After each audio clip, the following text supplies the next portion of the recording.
Hello friends, आज हम retention and inversion of configuration के बारे में डिस्कस करेंगे। देखिए, जब किसी कायरल मॉलिक्यूल्स की रिएक्शंस होती हैं तो उससे जो प्रोडक्ट्स बन रहे हैं उसकी स्टीरियोकेमिस्ट्री में किस तरह से चेंजेस आते हैं, तो उसी को हम आज डिस्कस करेंगे। देखिए, अगर कायरल मॉलिक्यूल की रिएक्शन हो रही है और रिएक्टेंट और प्रोडक्ट के कॉन्फ़िगरेशन में कोई चेंज नहीं आता है, या हम कह सकते हैं उन दोनों का कॉन्फ़िगरेशन सेम रहता है, तो उस केस में वो रिएक्शन रिटेंशन ऑफ कॉन्फ़िगरेशन के साथ प्रोसीड होती हैं। इसी तरह से अगर रिएक्टेंट और प्रोडक्ट का कॉन्फ़िगरेशन एक दूसरे का ऑपोजिट होता है तो उस केस में हम कह सकते हैं कि जो रिएक्शन है वो इन्वर्जन ऑफ कॉन्फ़िगरेशन के साथ प्रोसीड होती हैं।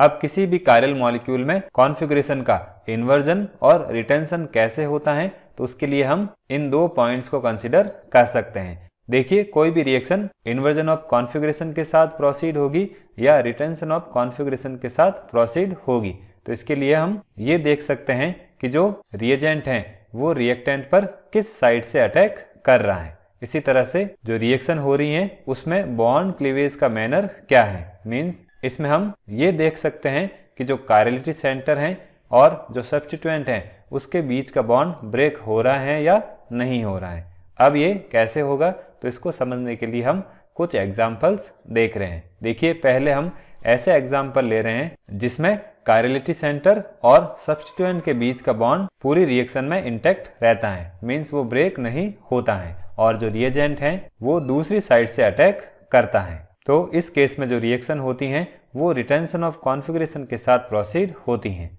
जैसे अगर हम ऑप्टिकली एक्टिव 2-ब्यूटेनॉल को 2-ब्यूटाइल टॉसाइलेट में कन्वर्ट करते हैं तो ये रिएक्शन रिटेंशन ऑफ कॉन्फ़िगरेशन के साथ प्रोसीड होती हैं, और इसमें सब्स्टिट्यूएंट और कायरलिटी सेंटर के बीच का बॉन्ड ब्रेक नहीं होता है। देखिए, जब 2-ब्यूटेनॉल की रिएक्शन टॉसाइल क्लोराइड के साथ करवाते हैं तो इस ऑक्सीजन और हाइड्रोजन के बीच का बॉन्ड ब्रेक होगा, और यहाँ पर ये बॉन्ड ब्रेक होता है।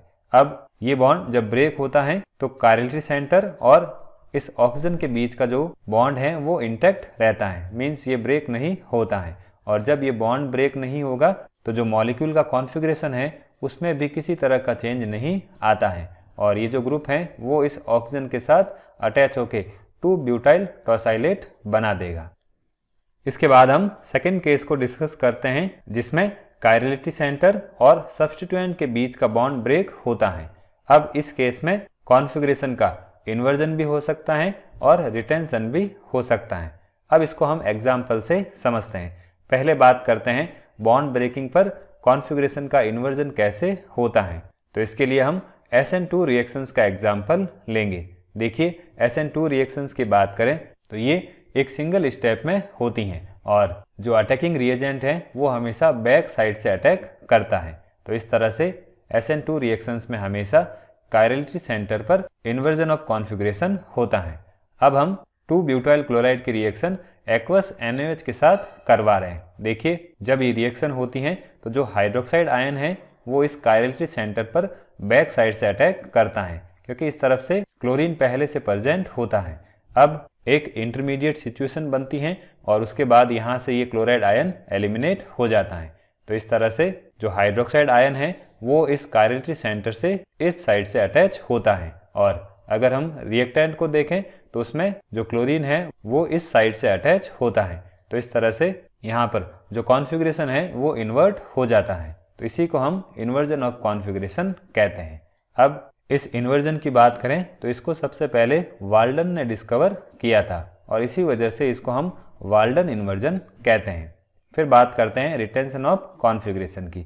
तो रिटेंशन ऑफ कॉन्फ़िगरेशन जो है वो दो मैकेनिज्म के थ्रू प्रोसीड हो सकता है। अगर हम फर्स्ट मैकेनिज्म की बात करें तो इसमें जो SN2 रिएक्शन है वो एक ही कायरलिटी सेंटर पर 2 बार होती हैं। देखिए, जब पहली बार SN2 रिएक्शन होती हैं तो कॉन्फ़िगरेशन इन्वर्ट हो जाता है, लेकिन उसी कायरलिटी सेंटर पर जब रिएक्शन दूसरी बार होती है तो फिर इन्वर्जन होगा।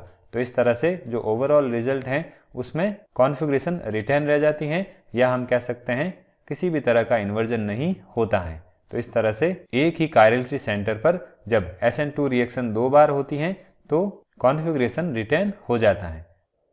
अब इसको समझने के लिए हम 2-ब्रोमो प्रोपियोनेट की रिएक्शन NaOH के साथ करवाते हैं। देखिए, सबसे पहले इस मॉलिक्यूल में इंट्रामोलिकुलर SN2 रिएक्शन होगी। मीन्स ये reaction with in the molecule होती हैं। यहाँ से ये न्यूक्लियोफाइल इस कायरलिटी सेंटर पर अटैक करेगा और यहाँ से ये लिविंग ग्रुप एलिमिनेट हो जाएगा। अब ये रिएक्शन फर्स्ट टाइम हुई तो यहाँ पर एक इन्वर्जन हो जाएगा। फिर जो NaOH ग्रुप का हाइड्रोक्साइड आयन है वो न्यूक्लियोफाइल की तरह इस कायरलिटी सेंटर पर अटैक करेगा और यहाँ से ये इलेक्ट्रॉन इस ऑक्सीजन पर चले जाएंगे। तो इस तरह से यहाँ पर इंटरमोलिकुलर SN2 रिएक्शन होती हैं और सेकेंड इन्वर्जन होता है। अब दो बार इन्वर्जन होने की वजह से जो कॉन्फ़िगरेशन है वो रिटेन रह जाता है और लैक्टेट बन जाता है। फिर बात करते हैं हम सेकेंड मैकेनिज्म की। इसमें जो मॉलिक्यूल का फ्रंट साइड है वहीं पर बॉन्ड ब्रेकिंग भी होती है और बॉन्ड मेकिंग भी होती हैं। तो इस तरह से जो कॉन्फ़िगरेशन है वो रिटेन रह जाता है। यहाँ पर हम इसको समझने के लिए 2-ब्यूटेनॉल को थायोनिल क्लोराइड के साथ रिएक्ट करवा रहे हैं। देखिए, जब 2-ब्यूटेनॉल थायोनिल क्लोराइड के साथ रिएक्ट करता है तो यहाँ से H+ रिलीज होगा और यहाँ से क्लोराइड आयन रिलीज होगा। फिर ये सल्फर क्या करेगा, इस ऑक्सीजन के साथ बॉन्ड बनाएगा और क्लोरोसल्फाइड नाम का एक इंटरमीडिएट बनाता है। फिर यहाँ पर क्या होता है, बॉन्ड ब्रेकिंग और बॉन्ड मेकिंग एक साथ होती हैं और जब फाइनल प्रोडक्ट बनता है तो मॉलिक्यूल का कॉन्फ़िगरेशन चेंज नहीं होता है या हम कह सकते हैं वो रिटेन रह जाता है और इस तरह से 2-क्लोरोब्यूटेन बनता है।